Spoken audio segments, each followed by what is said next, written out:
부산의 기업들의 투자 유치가 잇따르고 있습니다. 국내 대표 전자상거래 업체인 쿠팡이 부산에 2,200억 원을 들여 스마트 물류센터를 짓기로 했는데 정규직 일자리 3,000개가 새로 생겨날 전망입니다. 김성기 기자입니다. 수술을 받은 뒤 어느 정도 시일이 지나면 비행기를 탈 수 있을까요? 요즘 크고 작은 수술들이 많은데 사전에 잘 확인하지 않으면 비행기 탑승이 거부될 수도 있습니다. 어떤 경우인지 강소라 기자가 취재했습니다. 우리 불경 지역이 힘을 모아 이뤄낸 가덕신공항은 2030 엑스포 이전에 완공되어야 합니다. 그런데 총리 내정자 입장이 모호합니다. 김부겸 국무총리 내정자가 어제 출근길에 기자로부터 이런 질문을 받았습니다. 가덕신공항과 관련해 절차적 문제에 아쉬움을 표한 적이 있는데 총리가 되면 그 문제는 어떻게 풀어갈 것인가?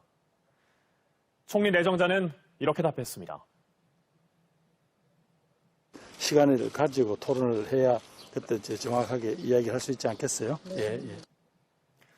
네, 가볍게 말할 수 없다고도 해석이 되지만 토론이 더 필요하다는 뜻으로도 들립니다.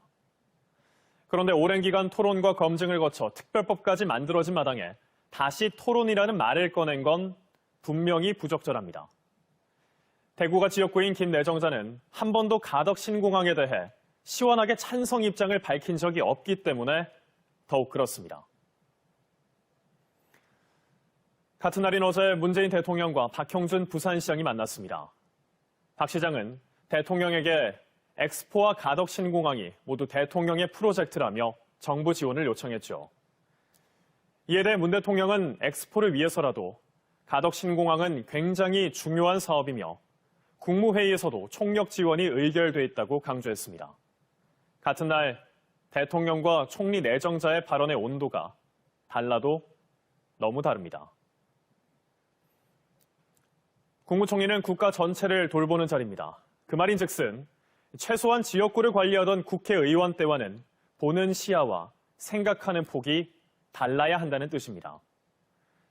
김부겸 내정자가 총리로 지명됐을 때 가덕신공항을 걱정하는 목소리가 없지 않았습니다. 부디 그 걱정이 불필요한 걱정이 되기를 간절히 바랍니다. 앵커 리포트였습니다.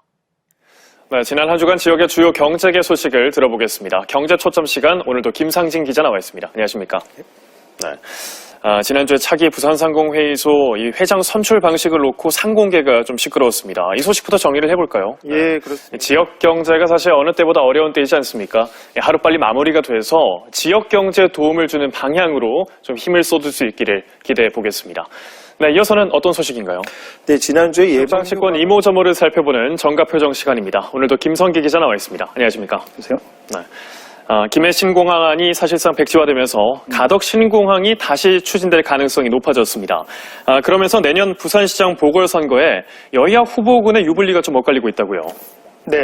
그런가 하면 국민의힘이 내년 부산시장 재보선 경선룰에 이른바 신인 트랙을 개설해서 본경선까지 진출시키기로 했습니다.